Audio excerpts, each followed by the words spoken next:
मित्रांनो, गुरुकृपा अकॅडमीवरती आज आपण पहिली सराव परीक्षा घेत आहोत. या परीक्षेमध्ये आपण सेट परीक्षेच्या पहिल्या पेपरमध्ये प्रश्न नेमके कशा पद्धतीचे असतात आणि हा पेपर कसा असतो याबद्दल चर्चा करणार आहोत. या अगोदरच्या व्हिडिओमध्ये आपण काही घटक समजून घेतलेले आहेत, काही घटक आपण अभ्यासत आहोत, पण आपल्याला याचाही अंदाज येणं अत्यंत गरजेचं आहे की नेमका पेपर कसा असतो, प्रश्नपत्रिका कशी असते हे समजण्यासाठी आपण आजचा हा व्हिडिओ घेत आहोत. व्हिडिओ थोडासा लांब होईल, जवळपास 30 ते 40 मिनिटांचा होईल, पण यामध्ये आलेले प्रश्न हे मागील वर्षींच्या प्रश्नपत्रिकामधून निवडलेले आहेत आणि त्यामुळं हा पूर्ण व्हिडिओ पहा, आपल्याला प्रश्नांचा अंदाज येऊन जाईल आणि आपली जी स्ट्रॅटेजी आहे ती कशी असायला पाहिजे याचा पण अंदाज घेऊन जाईल. ठीक आहे, चला सुरुवात करूया. पहा, आपल्याला थेट प्रश्न दिसतोय पहिला, वाङ्मयाच्या अभिव्यक्तीचे माध्यम कोणते? ठीक आहे. आणि इथं प्रश्न नंबर दिसतोय 5. याचा अर्थ हा उतार्यावर आधारित प्रश्न होता. आपण मुद्दामून उतारा या ठिकाणी घेतलेला नाही. तर या प्रश्नाचं उतार्यामध्ये जेव्हा आपण वाचन करतो तेव्हा उत्तर आपल्याला आढळतं भाषा. ठीक आहे. पहा, हे पहिले 5 प्रश्न उतार्यावर आधारित होते. उतारा वाचून आपण या पहिल्या 5 प्रश्नांची उत्तरं शोधू शकतो. आता पुढे 5 प्रश्न झाल्यानंतर पुढचा घटक सुरू होतो 6व्या प्रश्नापासून. तर पहा, प्रश्न काय आहे? डॉक्टर देवल यांच्या मते संप्रेषण म्हणजे काय? संप्रेषण या घटकाविषयीचे प्रश्न सुरू झालेत आता. मग पहिला पर्याय काय आहे? कल्पनांचे सामायिकीकरण, अनुभवांचे सामायिकीकरण, अवबोधन, भावनांचे सामायिकीकरण. मग एवढ्या 4 पर्यायांपैकी योग्य उत्तर कोणतं आहे? तर अवबोधन. डॉक्टर देवल यांच्या मते संप्रेषण म्हणजे अवबोधन. ठीक आहे. पुढचा प्रश्न घेऊया. वर्गात पाठ शिकवण्यासाठी माध्यमाची निवड करताना शिक्षकाने पाठाची उद्दिष्टे, विद्यार्थ्यांचा वयोगट, वापरल्या जाणाऱ्या माध्यमाविषयीचे ज्ञान व रिकामी जागा लक्षात घेतले पाहिजे. पहा, शिक्षक आणि विद्यार्थ्याशी संबंधित आहे, वर्गातील अध्यापनाशी संबंधित आहे, तरी पण इथं संप्रेषण घडतंय, कम्युनिकेशन घडतंय. कम्युनिकेशन संप्रेषण या घटकाशी संबंधित प्रश्न आहे. ठीक आहे. तर मग कशाचा शिक्षकाने विचार केला पाहिजे? अध्यापन पद्धतींचा, शैक्षणिक साधनांचा, समूह माध्यमाचा का मूल्यमापन व्यवस्थेचा? नेमक्या कोणत्या गोष्टीचा विचार करणं गरजेचं आहे? कारण बाकीची गोष्टी तर इथं आलेल्या आहेत. पाठाची उद्दिष्ट आली, विद्यार्थ्यांच्या वयोगट आला, वापरल्या जाणाऱ्या शैक्षणिक साहित्य माध्यमाविषयी आलं. मग राहिला महत्वपूर्ण मुद्दा कोणता? मूल्यमापन व्यवस्था. बरोबर पर्याय असेल. ट्रॅफिक सिग्नल्स हे संप्रेषणाचे उदाहरण आहे. कोणत्या प्रकारचं संप्रेषण घडतं तिथं? समूह, अशाब्दिक, शाब्दिक, एकाकडून अनेकाकडे. अगदी सोपा प्रश्न आहे. अशाब्दिक संप्रेषण, कारण इथं कोणी बोलत नाही, सिग्नल पाहून जे ते आपली प्रतिक्रिया व्यक्त करतात आणि ते संभाषण घडतं. पहा, पुढचा प्रश्न काय आहे?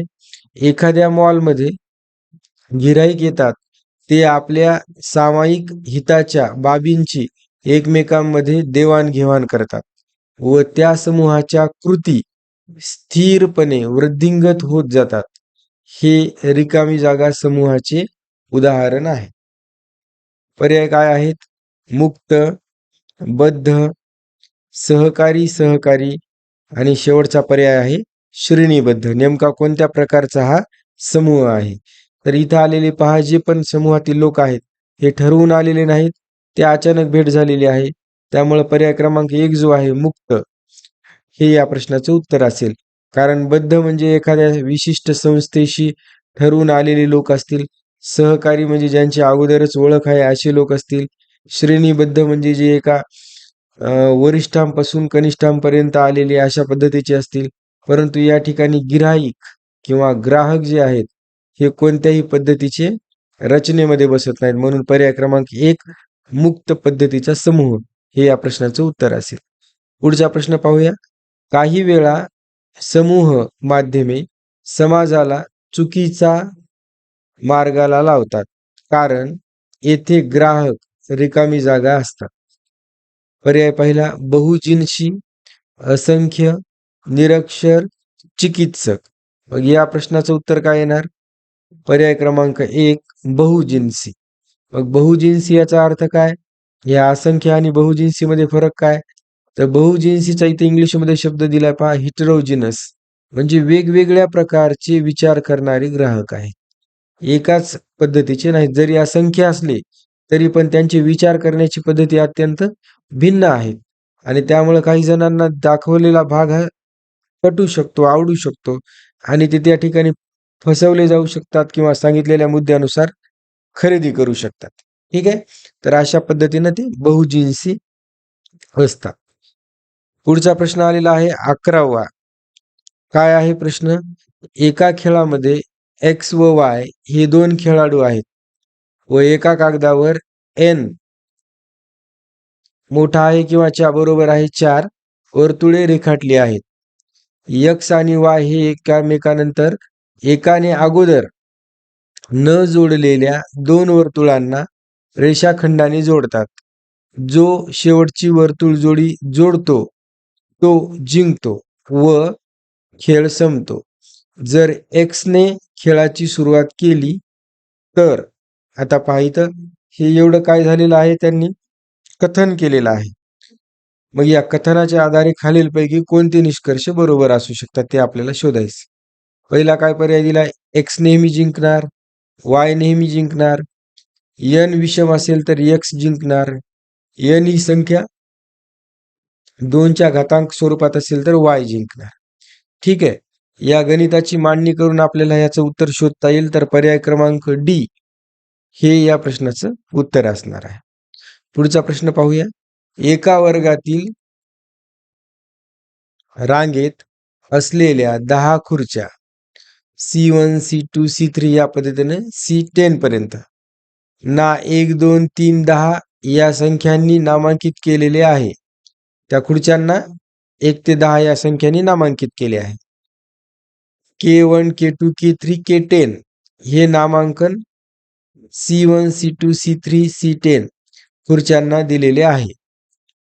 ते KI लहान आहे किंवा बरोबर आहे KJ जेव्हा I लहान आहे किंवा बरोबर आहे J ही अट पाळतात. तर पुढील पैकी कोणते विधान सत्य आहे? पहा, K1 ते K10 असे तर क्रमाने 10 खुर्च्या लावलेल्या आहेत आणि त्यांच्यामध्ये परत सूत्र कोणतं जोडलेलं आहे? KI लहान आहे किंवा बरोबर आहे KJ, म्हणजे इथे जी खुर्ची ठेवलेली असणार आहे ती पुढच्या ठेवलेल्या खुर्चीपेक्षा लहान असणार किंवा त्याच्या बरोबर असणार. आता ह्या चिन्हाचं नाव काय आहे? Equal to or less than, म्हणजेच लहान आहे किंवा बरोबर आहे, दोन्हीपैकी एक शक्यता असते. ठीक आहे. अशी मांडणी करून आपण जर उत्तर काढलं तर मग ह्या प्रश्नाचं उत्तर काय असणार आहे? ए काही आय साठी KI is equal to I या पद्धतीने दिलेलं विधान हे सत्य असणार आहे. ठीक आहे. आय हे त्याला दिलेलं एक नामांकन किंवा क्रम आहे, तो 1, 2, 3 पैकी. ठीक आहे. हा पुढचा प्रश्न पाहू. एका टोपलीत असलेली सर्व फुले रांगेत उभ्या असलेल्या 5 व्यक्तींना पुढील प्रमाणे वाटली.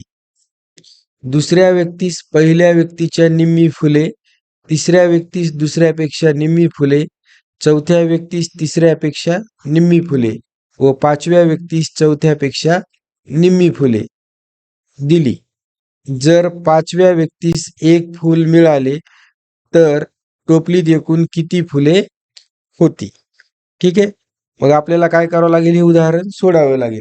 एकूण किती व्यक्ती आहेत? 5. क्रम देऊन पाहूया. 5, 4, 3, 2, 1. ठीक आहे. मग आता काय केलेलं आहे त्यांनी? प्रत्येक वेळेस निम्मे निम्मे फुलं करत गेलेत, म्हणजे पाठीमागच्याकडे किती असणार आहेत? दुप्पट फुलं असणार आहेत. बरोबर आहे, त्याच्या शेवटच्या व्यक्तीपेक्षा. आणि प्रश्न काय विचारलेला आहे? जर 5व्या व्यक्तीस एक फूल मिळाले, ह्या व्यक्तीला एकच फूल मिळालं, तर मग टोपलीत एकूण किती फुले होती? ठीक आहे. मग आता या 5व्या व्यक्तीला जर एक दिलं, जे की या चौथ्यापेक्षा निम्म आहे, म्हणजे चौथ्याकडे त्याच्या दुप्पट फुलं होते, तिसऱ्याकडे याच्या दुप्पट होते,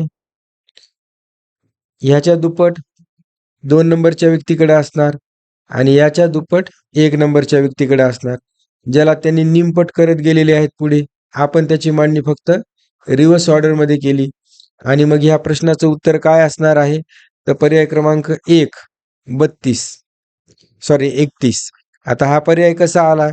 याचं उदाहरण सोडवण्यासाठी आपल्याला काय करावं लागणार आहे? या निमपटीच्या पद्धतीने ही फुलं आपल्याला मांडावी लागणार आहेत. ही एक ऑर्डर आहे जी आपण या ठिकाणी घेतली, जिची शक्यता निर्माण झाली नाही. ठीक आहे. तर या पद्धतीने तुम्ही उदाहरण सोडून ह्याचं उत्तर शोधू शकता. पुढे प्रश्न क्रमांक 14. एक काम 6 पुरुष किंवा 8 मुले 24 दिवसात पूर्ण करतात. तर तेच काम 7 पुरुष आणि 12 मुले मिळून किती दिवसात पूर्ण करतील? ठीक आहे. आपण फक्त मांडणी घेत आहोत. एक्सप्लेन तुम्ही स्वतः सोडून पाहिजे. यासाठी 6 पुरुष किंवा 8 मुले एक काम 24 दिवसात पूर्ण करतात.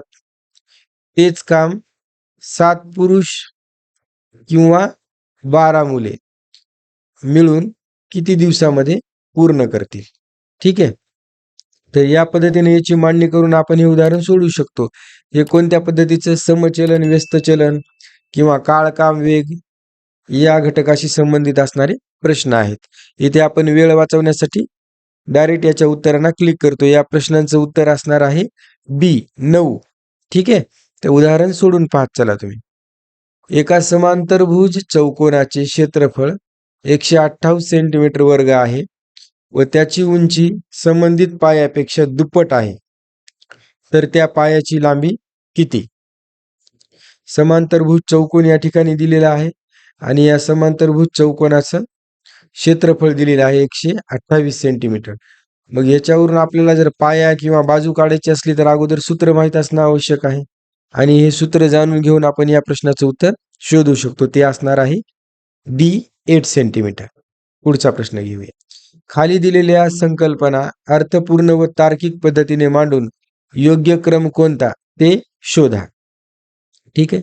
आता इथे आपल्याला 5 शब्द दिलेले आहेत, त्यांचा तार्किक क्रम लावायचा आहे. गवत, दही, दूध, गाय, लोणी. मग या प्रश्नाचं उत्तर काय असणार आहे? पर्याय क्रमांक डी 4, 1, 3, 2, 5. कसं आपण पाहूया. गाय, गवत, दूध, दही आणि लोणी. ठीक आहे. म्हणजे सुरुवातीला कोणती गोष्ट येते? तर 4 नंबरचा पर्याय येतो पहिला. त्यानंतर पर्याय कोणता येतोय? तर गवत. त्यानंतरचा पर्याय येतोय दूध. पुढचा पर्याय येतोय आणि हा येतो 5 नंबरचा पर्याय. डी नंबरमध्ये ही सिक्वेन्स दिलेली आहे. त्याला आपण तार्किक पद्धतीने मांडून या पद्धतीने प्रश्नांचं उत्तर शोधू शकतो. हा प्रश्न खूप सिंपल आहेत. काही विचाराला आपल्याला जास्त चालना देणारे प्रश्न आहेत. वेळेचं भान लक्षात घेऊन आपल्याला प्रश्न सोडवायचे. ठीक आहे. जर HJLN यांचे रूपांतर ILOR असे होत असेल तर त्याच तत्वाने BFHJ यासाठी कोणता पर्याय बरोबर असेल? ठीक आहे. हा काय आहे? कोडिंगचा प्रश्न दिलेला आहे. HJLN यांची मांडणी कशी केलेली आहे? तर ILOR.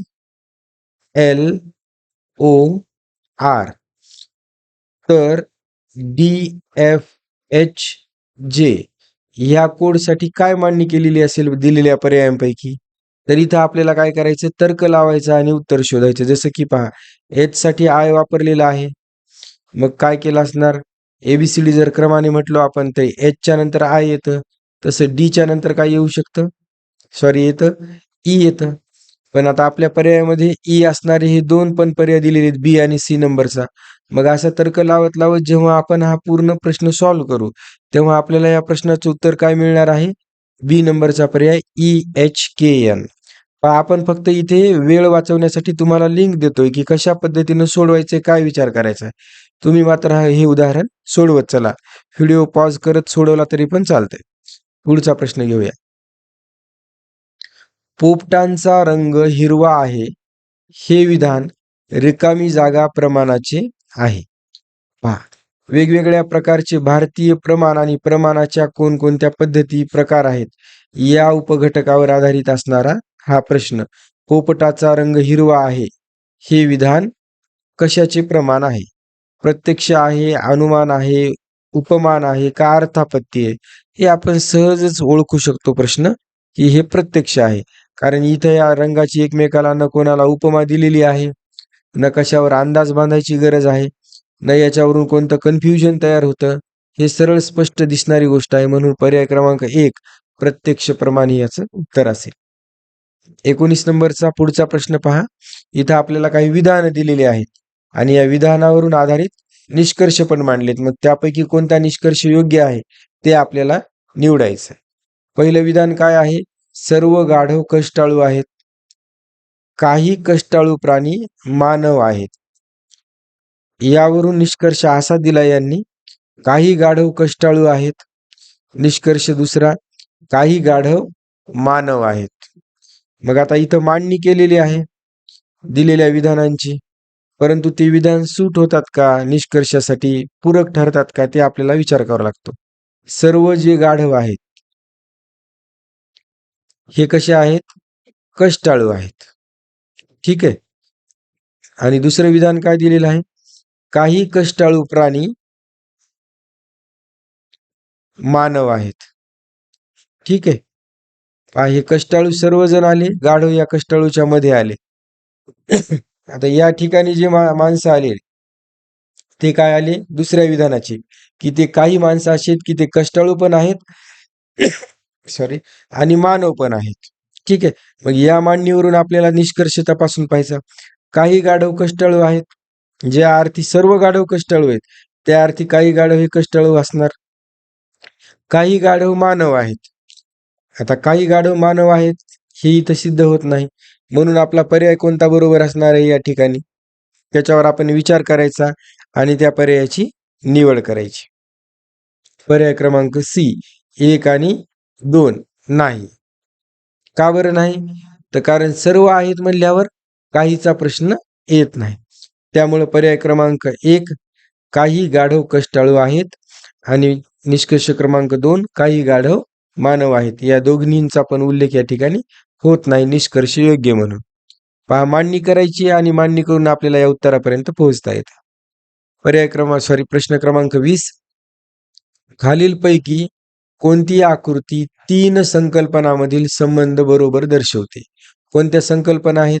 मुले, विद्यार्थी आणि मुली या तिन्ही संकल्पनामधील कोणती आकृती बरोबर संबंध दर्शवते? आकृतीचा विचार आपण करायचा. विद्यार्थ्यांसाठी जर आपण एक गोल घेतला तर काही विद्यार्थी हे मुलं, हे काही विद्यार्थी पण असतात, काही मुली या पण विद्यार्थिनी असतात, बरोबर. मग या संकल्पनेला काय करतात? पहिल्या नंबरची आकृती जी आहे ती व्यवस्थित मांडणी करते, म्हणून पर्याय क्रमांक 1 हा बरोबर असेल. प्रश्न क्रमांक 21 पाहूया. एका परीक्षेबाबत अहवाल पुढे दिलेला आहे. परीक्षेसाठी बसलेली एकूण मुलं किंवा उमेदवार 1000 आहेत. त्यापैकी पुरुष 550 आहेत. पास झालेले उमेदवार 700 आहेत. पास झालेल्या पुरुषांची संख्या या मर्यादांमध्ये असेल. म्हणजे कोणत्या रेंज पासून पास झालेल्या पुरुषांची संख्या असू शकते. ठीक आहे. आता पहा, कारण इथं काय दिलेलं आहे आपल्याला, 1000 उमेदवार आहेत, 1000 मध्ये 550 पुरुष सांगितलेले आहेत. मग उरलेले काय स्त्रिया असू शकतात. तर मग नेमकी इथं किती उरणार आहेत? 450 इतर उमेदवार आहेत. ठीक आहे. मग या ठिकाणी पास झालेले उमेदवार किती आहेत? 700. मग या 700 मध्ये काही स्त्रियाही असतील आणि काही पुरुषही असतील. मग 700 उमेदवारांमध्ये 550 पुरुषांपैकी किती येऊ शकतात त्याची रेंज आपल्याला या ठिकाणी विभागून दिली. 100 ते 250, 250 ते 550, 550 ते 700, 700 ते 1000. आता पहा, इथं किती विचार करण्यासारखी गोष्ट सिंपल दिलेली आहे की 550 ते 700. आता मुळात पुरुषांची संख्या किती आहे? 550. मग त्याच्या पुढची रेंज असू शकणार का? नाही. म्हणजे हे दोन पर्याय आपोआप बाजूला जातात. ठीक आहे. असा अंदाज घेत आपण हे उदाहरण सोडू शकतो. पर्यायाचं उत्तर आहे 250 ते 550. पुढचा प्रश्न घेऊया. डी या राज्यातील पुरुष नोकरदारांची संख्या काढा. आता इथे काय केलं गेलेलं आहे, आपल्याला अगोदर एक चार्ट आलेख दिला गेलेला आहे आणि त्या आलेखाच्या आधारे या ठिकाणी हे प्रश्न विचारलेले आहेत. वेळ वाचवण्यासाठी आणि प्रश्नांचं स्वरूप किचकट न व्हावं यामुळे आपण या ठिकाणी आलेख टाळलेला आहे. त्या आलेखाच्या आधारे आपल्याला या पुरुषांची संख्या या ठिकाणी काढायची आहे. या प्रश्नाचं उत्तर असणार आहे पर्याय क्रमांक सी 28,000. जर तुम्हाला प्रश्नपत्रिका पाहिजे असेल तर जून 2019 ची जी प्रश्नपत्रिका आहे त्यातील हे प्रश्न आहे. पुढचा प्रश्न, पदव्युत्तर स्त्री नोकरदारांची बी राज्यामधील संख्या काढा. आता हे प्रश्न मग का घेतलेत आपण, कारण आपल्याला स्वरूप कळणं गरजेचं आहे. गुणाकार, भागाकार, बेरीज, वजाबाकी यासारख्या क्रिया, टक्केवारी सारख्या क्रिया गतीनं करता याव्यात म्हणून. ठीक आहे, एक परीक्षेच्या प्रश्नपत्रिकेचा प्रश्नांचा अंदाज इथं आपण या परीक्षेतून घेतोय. पुढचा प्रश्न पहा, जर कागदाचा खर्च 16,000 रुपये असेल तर अन्य खर्चाची रक्कम काढा.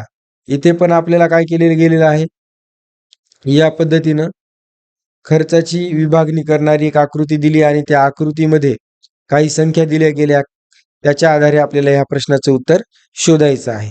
ठीक आहे, पर्याय क्रमांक सी 8,000.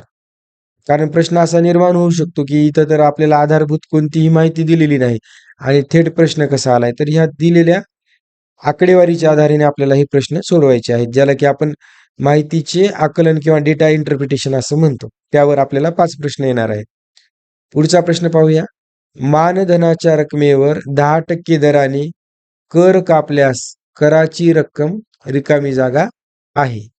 त्याच आधारावर तयार असणारा हा पुढचा प्रश्न आहे. उत्तर आहे पर्याय क्रमांक 1 1,200 रुपये. पुढचा प्रश्न पहा. IPTV या शब्दाचा योग्य आद्याक्षर विस्तार पुढीलपैकी कोणता? शॉर्ट फॉर्म दिलेला आहे, ॲब्रिव्हिएशन म्हणतो आपण त्याला. त्याचा शॉर्ट फॉर्मचा ॲब्रिव्हिएशन ओळखायचं आपल्याला. International and political television, internet proliferation television, interprovisional television, internet protocol television. मग या 4 पर्यायांपैकी या प्रश्नाचं योग्य उत्तर आहे पर्याय number D, internet protocol television. पुढचा प्रश्न पाहूया. जगातील पहिला संगणक या वर्षी विकसित करण्यात आला. पहा, ICT संबंधित असणारे प्रश्न आहेत आणि प्रश्न पण काय विचारलाय की जगातील पहिला संगणक या वर्षी तयार करण्यात आला, विकसित करण्यात आलेला आहे. प्रश्नाचं उत्तर आहे पर्याय क्रमांक ए 1945 साली. भारतात पुढीलपैकी कोणती संवाद सेवा नुकतीच बंद करण्यात आलेली आहे?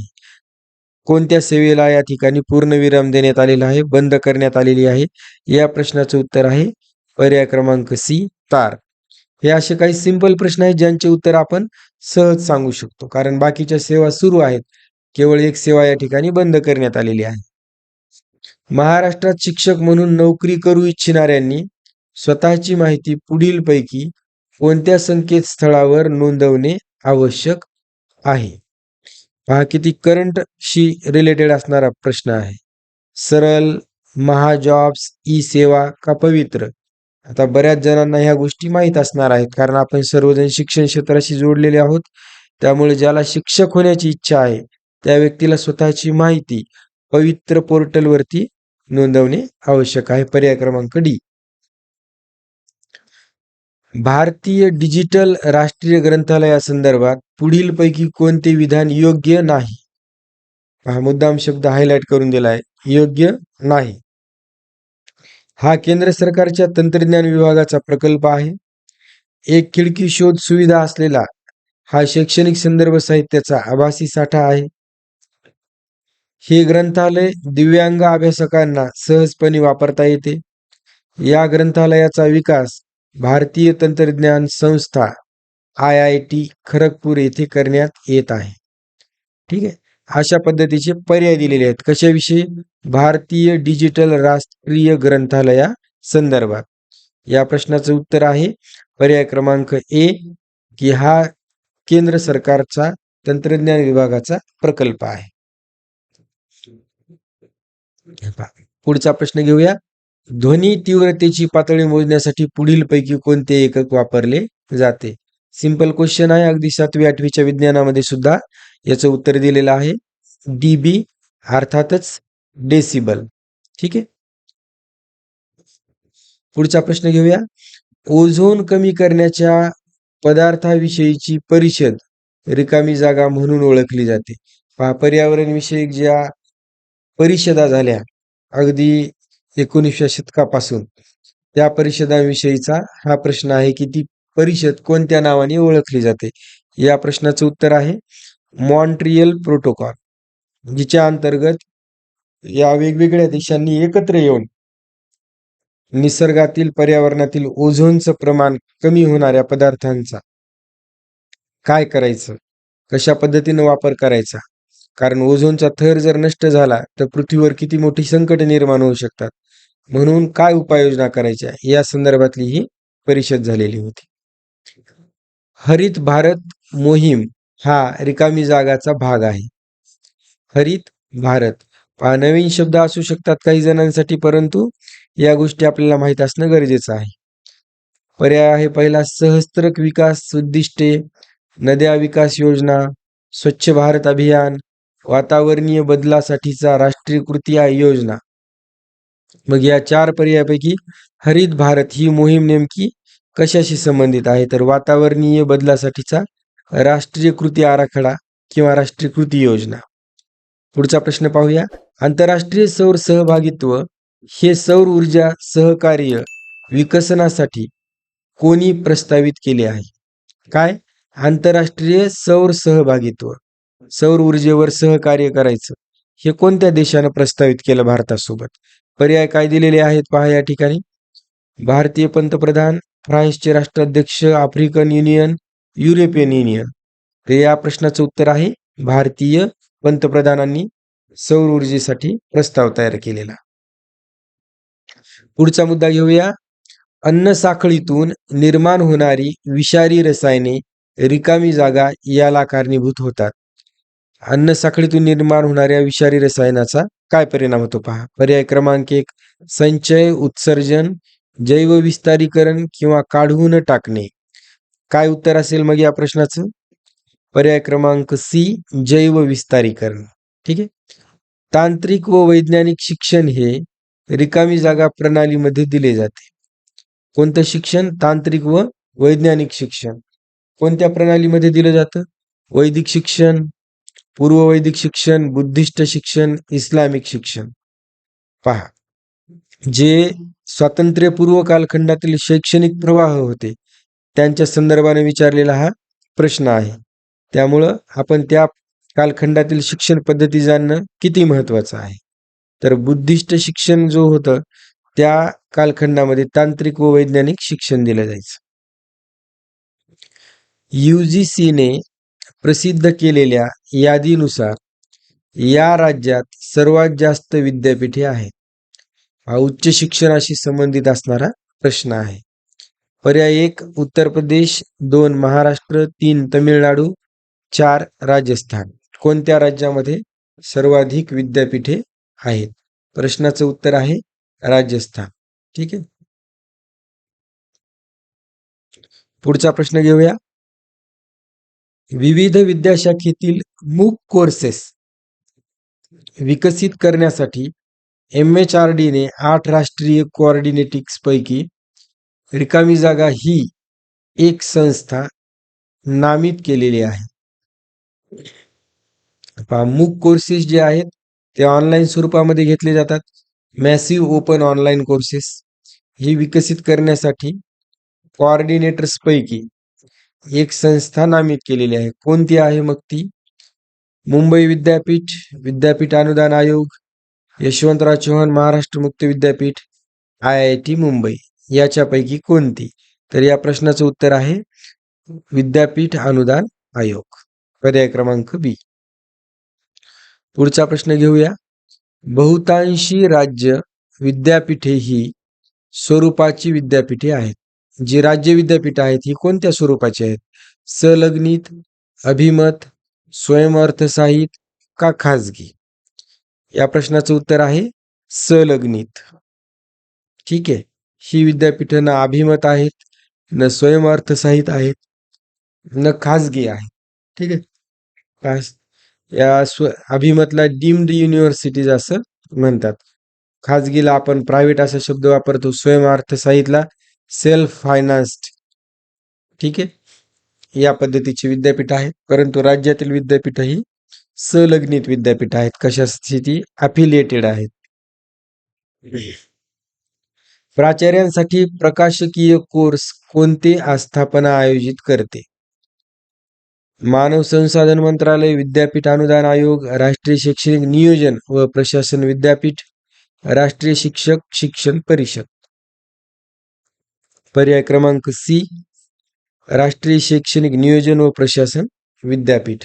न्यूपा असं त्याचं इंग्लिशमध्ये नाव आहे. ठीक आहे. पुढचा प्रश्न, विमर्शी स्तरावरील अध्यापन कशाला म्हणायचं? शिक्षक केंद्रीय आणि विषय केंद्रीय असतं, मात्र अध्ययनार्थी केंद्रीय नसतं. शिक्षक केंद्रीय नसतं, मात्र विषय केंद्रीय आणि अध्ययनार्थी केंद्रीय असतं. शिक्षक केंद्रीय असतं, मात्र विषय केंद्रीय आणि अध्ययनार्थी केंद्रीय नसतं. शिक्षक केंद्रीय नसते, तसेच विषय केंद्रीय नसते, मात्र अध्ययन केंद्रीय असते. आता पहा, विमर्शी अध्यापनाविषयी या ठिकाणी प्रश्न विचारलेला आहे. मग या प्रश्नाचं उत्तर काय आहे? तर पर्याय क्रमांक डी, अध्ययनार्थी केंद्रीय. कारण त्याला या ठिकाणी अध्ययनार्थ्याला विचाराला चालना दिलेली असती. विचार विमर्श करण्यासाठी बराचसा वाव या अध्यापन पद्धतीमध्ये ठेवलेला असतो. ज्यावेळेस आपण इंग्रजी भाषेतील याच प्रश्नांच्या बाजूचे प्रश्न वाचतो, तेव्हा असे जे कन्फ्यूज करणारे शब्द आहेत त्यांच्याबद्दल आपल्याला क्लॅरिटी येऊन जाते. ठीक आहे. प्रौढ अध्ययनार्थी सहाय्याधी प्रेरित असतो, स्वयंप्रेरित असतो, कुटुंब प्रेरित असतो, समाज प्रेरित असतो. प्रौढ अध्ययनार्थी कसा असतो? या चारही पर्यायांचा विचार केला तर स्वयंप्रेरित असतो. समजा आपल्या वयोगटातले 18 वर्षाच्या पुढचे जे आहेत अध्ययनार्थी विद्यार्थी, यांना दुसऱ्याने येऊन काहीतरी सांगितल्यानंतर करायची गरज नसते, कोणी प्रेरणा द्यायची गरज नसते. ते स्वतःहून शिकत असतात, त्यांच्या स्वतःच्या उद्दिष्टासाठी ते प्रयत्न करत असतात. त्यामुळे ते स्वयंप्रेरित असतात. ठीक आहे. मॅसिव्ह ओपन ऑनलाईन कोर्स म्हणजे रिकामी जागा होय. पहा, अगोदर पण या कोर्सचा उल्लेख आलेला आहे. मोठ्या प्रमाणावरील सहभागी होण्यासाठी आरेखित केलेले लवचिक आणि स्वनिर्देशित मुक्त स्वरूपाचे ऑनलाईन अध्ययन. पर्याय दुसरा, मोठ्या प्रमाणावरील सहभागासाठी आरेखित केलेले लवचिक आणि शिक्षक निर्देशित मुक्त स्वरूपाचे ऑनलाईन अध्ययन. हा इथं शिक्षक निर्देशित आहे आणि या ठिकाणी काय केलेले स्वनिर्देशित आहे. शब्दामधील फरक लक्षात घ्यायचा. मोठ्या प्रमाणावरील सहभागासाठी आरेखित केलेले लवचिक आणि स्वनिर्देशित मुक्त स्वरूपाचे ऑफलाईन अध्ययन. इथं काय केलं? ऑफलाईन हा नवीन शब्द वापरला. मोठ्या प्रमाणावरील सहभागासाठी आरेखित केलेले लवचिक आणि शिक्षक निर्देशित मुक्त स्वरूपाचे ऑफलाईन अध्ययन. दोन ठिकाणी ऑफलाईन आले. मग या शब्दाच्या फुल फॉर्मूनच आपल्याला लक्षात येतं की इथं आपल्याला ऑनलाईन हा शब्द दिलाय, म्हणून ह्या दोन्ही पर्यायांचा विचार करायचा नाही. मग उरले हे दोन पर्याय. इथं काय फरक आहे? फक्त शिक्षक निर्देशित आहे आणि इथं स्वयंनिर्देशित आहे. मग हे शब्द कळाले की आपण त्याच्यावरून या प्रश्नाचं उत्तर देऊ शकतो. तर उत्तर असेल पर्याय क्रमांक ए, स्वयंनिर्देशित ऑनलाईन कोर्स आहे. ठीक आहे. पुढचा प्रश्न घेऊ. अंतर्गत मूल्यमापनाला खालीलपैकी काय लागू पडत नाही? अध्यापन आणि मूल्यमापन यांचे एकात्मीकरण, कौशल्य आणि क्षमता यांची तपासणी, समयकालिक आणि निरंतर केवळ संपादन चाचण्यांचा उपयोग. आता अंतर्गत मूल्यमापन म्हणजे कोणतं आहे? हे इंटरनल असेसमेंट म्हणू शकतो आपण त्याला. मग यापैकी कोणत्या बाबी इथे लागू पडत नाहीत? तर केवळ संपादन चाचण्यांचा उपयोग. कारण ज्या वेळेस अंतर्गत मूल्यमापन होतं त्यावेळेस अध्ययन, अध्यापन, मूल्यमापन ह्या तिन्ही गोष्टी सोबत चालतात, म्हणून तिन्ही पर्यायाला या ठिकाणी घेता येत नाही. हा पर्याय आपल्याला डी नंबरचा घ्यावा लागतो, कारण तो लागू पडत नाही. हायलाइट केलेल्या शब्दांकडे व्यवस्थित लक्ष देत जा, त्यावरून पण आपले उत्तर तयार होत असतात. सत्य शोधनासाठीची संवाद पद्धती यांनी दिली. संवाद पद्धतीची मांडणी कोणी केलेली आहे? या प्रश्नाचं उत्तर आहे पर्याय क्रमांक 2 बी, सॉक्रेटिस. ठीक आहे. पुढचा प्रश्न घेऊया. जर एक चल नामांकन श्रेणीवर मोजले जात असेल आणि दुसरे चल आंतरश्रेणीवर मोजले जात असेल तर योग्य संशोधन पद्धती रिकामी जागा ही असेल. ठीक आहे. संशोधन पद्धतीशी संबंधित असणारा प्रश्न आहे हा. मग कुठे मोजलं जातं या पद्धतीनं काम? कोणत्या संशोधन पद्धतीमध्ये केलं जातं?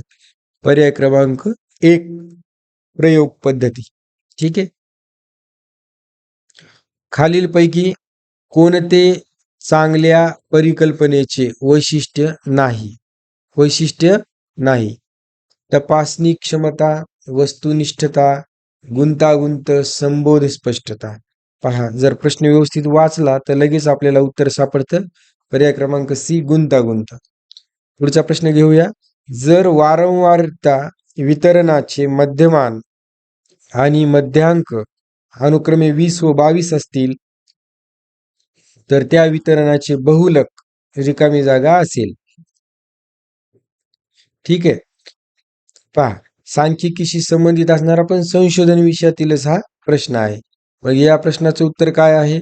तर पर्याय क्रमांक सी, 26. दुसऱ्याचे संशोधन आवश्यक ते श्रेय न देता वापरणे यास रिकामी जागा म्हणतात. कॉपीराईट, वाङ्मय चौर्य, प्रकाशन की स्वामित्व हक्क? ही टर्म अत्यंत महत्वाची आहे. तर याला म्हणत असतात वाङ्मय चौर्य. इंग्लिशमध्ये याला काय शब्द येतो पहा? प्लगॅरिझम. जे लोक रिसर्च करत आहेत त्यांना हा शब्द व्यवस्थित माहीत असतो, कारण ह्या गोष्टीवर रिसर्च त्यांचा फार काही डिपेंड असतो. तर मित्रांनो, आज आपण एकूण 50 प्रश्नांचा आढावा या ठिकाणी गुरुकृपा अकॅडमीवरती घेतलेला आहे, ज्यातील प्रश्न हे मागील वर्षीच्या प्रश्नपत्रिकांमध्ये आलेले आहेत.